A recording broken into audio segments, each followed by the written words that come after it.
저한테 지금 그 수임이 하나 들어온 건이 마침 여러분들 상속세 공부할 때 했던 거와 똑같은 건이 하나 들어와서 요즘 그 국세청이 좀 조사 방침이 바뀐 것 같아요.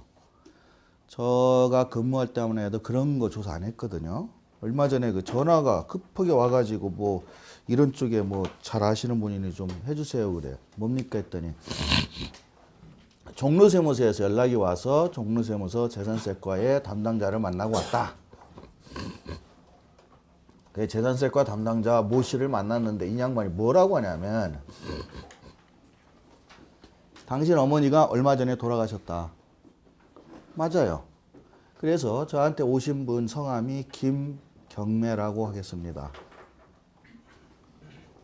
앞에 김은 진짜고 뒤에 경매는 가짜요. 예. 무슨 순씨야. 근데 이분이 경매 학원을 운영을 한대요. 그러니까 내가 보기에는 이름을 대면 여러분도 알 것 같아서 지금 이러면 안 되는 거예요. 이게 경매 강의를 하시는 분입니다. 그러니까 자기가 좋은 물건이 나오고 이러면 투자를 해서 투자 이익을 받겠죠. 어머니가 이모 씨예요. 어머니 재산이 돌아가실 때 5억이 안 돼. 한 3억 밖에. 그러니까 경매 강좌 할 정도 되니까 어디 가서 상속이나 증여에 대한 얘기는 들으셨겠지. 즉 기본 공제가 자녀들이 있으면 5억까지는 공제를 받는다더라. 그러니까 이 정도밖에 안 되니까 신고를 안 해도 당연히 세금은 안 나올 거다. 그래서 신고를 안 했습니다. 상속세 신고를. 그리고 당연히 이 정도니까 문제가 없으려니 했는데 이 재산세과 직원이 오라고 그래서 무슨 일이요? 그랬더니 어머니 돌아가신 요 상속세와 관련돼서 조사를 할 일이 있습니다. 해서 갔더니 이 친구가 조사과에 있는 친구야. 조사과에 있으면 겁나는 거예요. 그냥 일반 재산세과 직원이 오라 그러면 단순하게 소명하고 끝날 수가 있습니다. 근데 세무서 국세청 시스템이 어떻게 되어 있냐면 각 과가 쫙 있어요. 뭐 총무과, 재산세과, 소득세과, 법인세과 이렇게 쫙 있고 그 과 중에 재산세과, 법인세과 이렇게 있는 것 중에 소득세과 이렇게 조사과가 있어요. 이 조사과에 소속된 직원들은 조사만 합니다. 옛날하고 틀려서 조사를 하게 되면 지금은 상당히 철저하게 하기 때문에 없는 먼지도 털어서 과세할 정도로 상당히 심하게 조사가 돼요.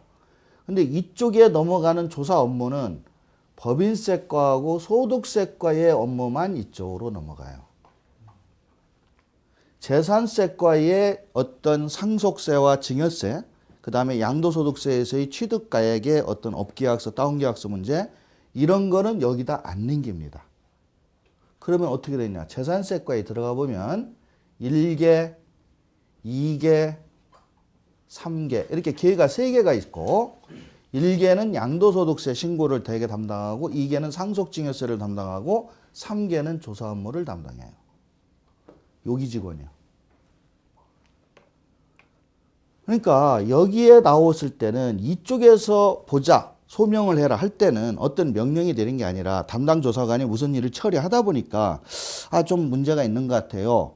그러니까 보완을 해 주십시오 해서 그냥 처리가 되는 시스템이고 여기로 갈 때는 1개, 2개에서 처리하다가 이거는 뭔가 심각한 것 같다. 그래서 이거를 결제 과정을 거쳐서 3개로 조사 명령이 떨어진 거라 이거는 기간이 있어. 몇 월 며칠부터 몇 월까지 조사하고 소명 받고 그래서 나름대로 조사 사무 처리 규정에 의거해서 조사를 진행하는 거기 때문에 융통성이 전혀 없어요. 이쪽은 좀 있다 해도. 근데 이제 아무것도 모르고 가서 뭐 했다는 게 누굽니까? 이 성함만 알려줘서 지가 알아보니까 이제 그런 경위고 그러면 왜 5억도 안 되는 재산을 받았는데 상속세 문제가 담당자가 뭐라고 합니까? 그랬더니 표를 하나 쭉 내놓더래. 제가 가지고 있는데 여기에 부동산 명세가 10건이 있어요. 이분이 경매를 운영하면서 자기 이름으로 안 하고 여러 가지 사연이 있죠. 다주택자 문제라든지 어머니 이름으로 한 거예요. 사실은 이게 다 자기가 사고 파는 물건들이야. 그런데 어머니 이름으로 되어 있고 이 사고 파는 것이 어머니 통장에 들락날락 했겠죠. 이게 총 몇 년? 10년 거를 뽑았더랍니다. 제가 현직에 근무하는 10몇 년 전만 해도 이렇게까지 자료를 해서 내려보낸 적은 없어요. 금융계좌나 이런 부동산 거래를. 그러니까 이것을 왜 10년이라는 기간을 가지고 이런 내용을 뽑아서 이거를 좀 밝혀봅시다 했을까? 우리가 상속세 공부할 때 상속세의 재산은 돌아가실 때의 재산만 가지고 하는데 여러분이 꼭 눈여겨볼 게 추정상속재산이라는 게 있다. 그거는 돌아가시기 1, 2년 전에 재산을 처분했다든지 채무를 갚았다든지 할 때는 이 부분은 상당히 심각하다. 그리고 본래의 이 상속재산 플러스 10년 전에 증여재산이 합산된다. 그래서 10년까지 증여했던 재산이 있으면 그걸 합해서 누진세율로 세금을 더 때린다. 이런 논리가 상속세의 논리라고 그랬어요. 그러니까 10년 것까지 뽑은 이유는 여기 2년치 있습니다. 여기 8년치 있습니다. 요 8년치를 증여로 보려는 거야.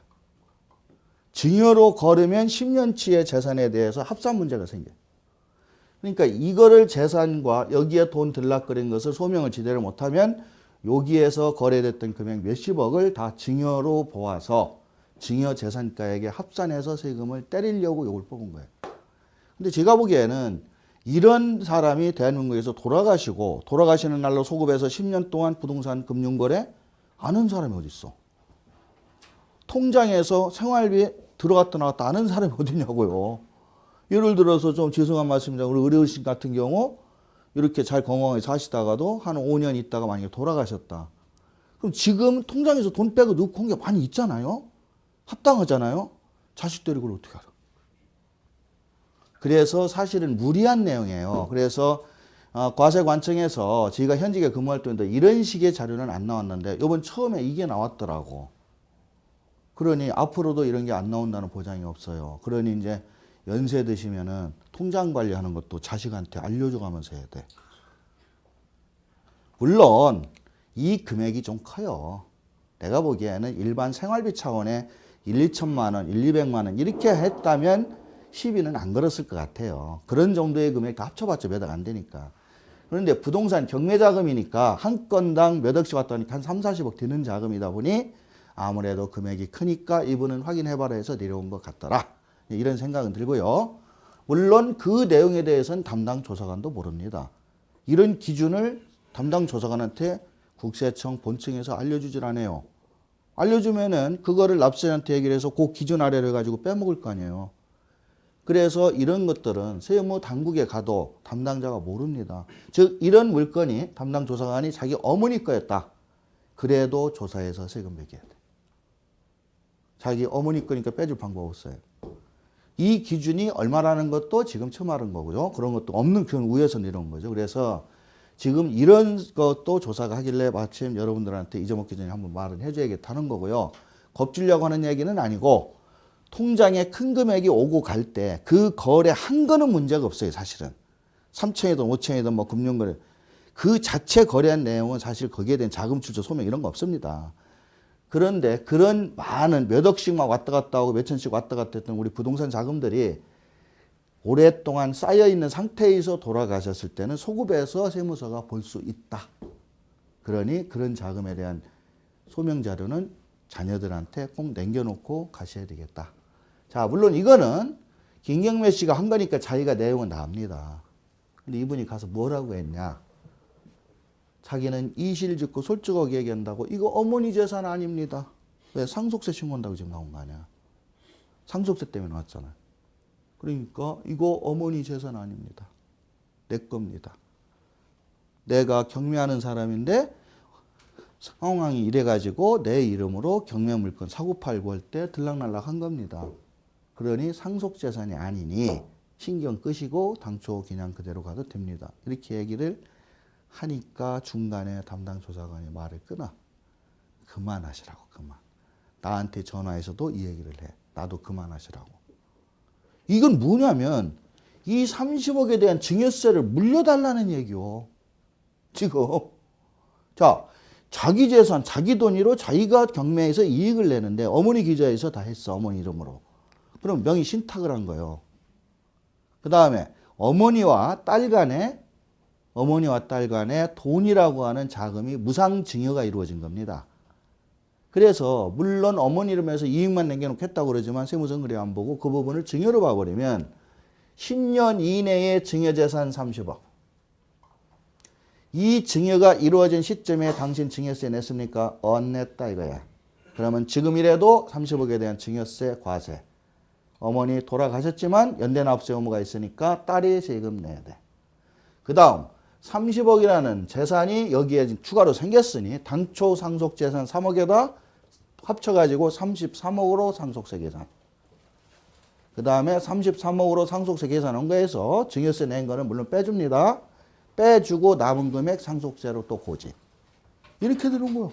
그러니까 말을 안 해야 되는데 이거를 자꾸 이런 얘기를 해서 이제 그거를 어떻게 이제 당돌이를 하고 그러면 어떻게 갈 거냐. 이걸 증여가 아닌 걸로 일단 바꿔야 돼요. 증여가 아닌 걸로. 그러니까 딸이 엄마한테 돈 줘서 부동산 투자했다 이러면 안 되고 어머니 돈으로 경매도 받았고 팔으면 어머니 계좌로 돈 들어올 거 아니에요.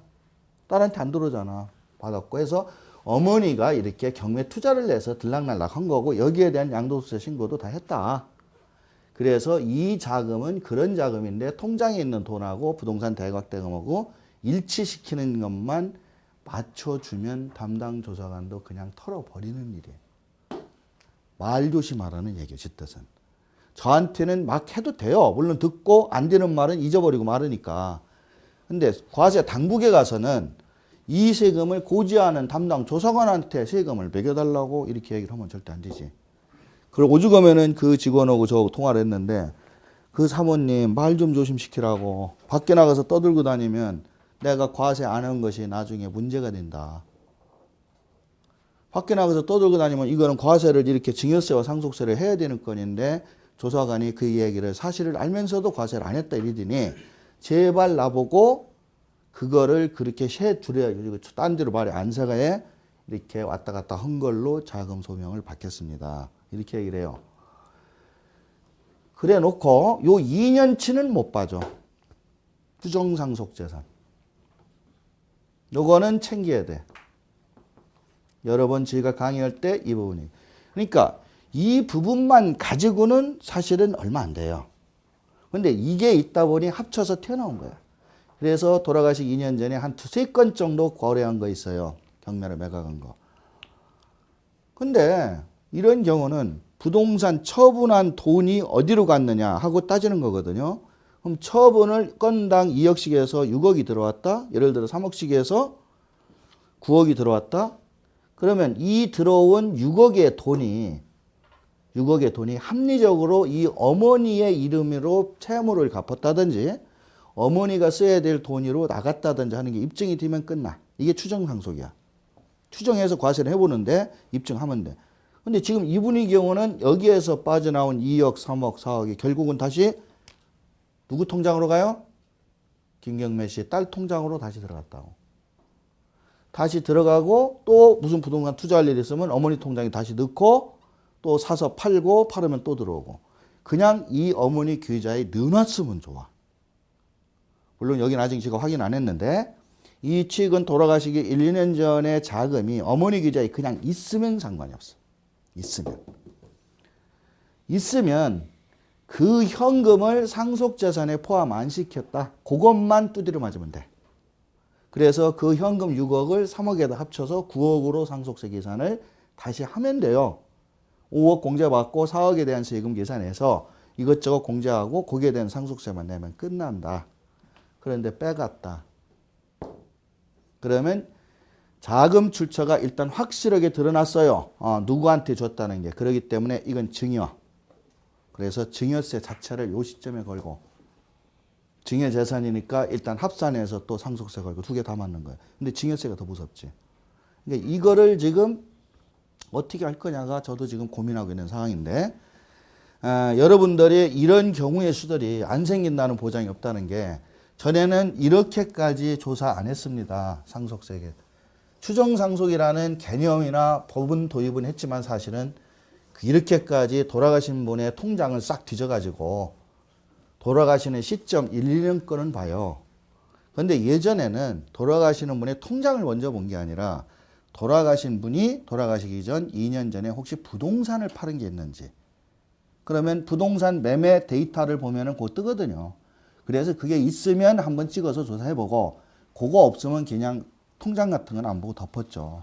근데 이렇게 역으로 계좌를 훑어가지고 그 부분을 보자고 하는 거는 최근에 조사 방법이 조금 심해진 것 같으니까 일반인들도 조심해야 되겠다. 그런 생각이 좀 듭니다.